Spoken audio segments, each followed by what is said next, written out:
உன்னை பற்றி யாரு அடையன்னு சொன்னால் என்ன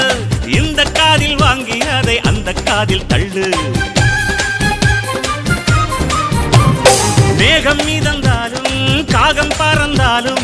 ஆகாயம்தான் அழுக்காக ஆகாதுன்னு சொல்லு பூ பந்தை யாரும் நீரில் பொத்தித்தான் வச்சாலும் வந்து வரும் தண்ணி மேலதான் ஆட உன்னை யாரும் ஓரம் கட்டித்தான் வச்சாலும் தம்பி வாடா வந்து போட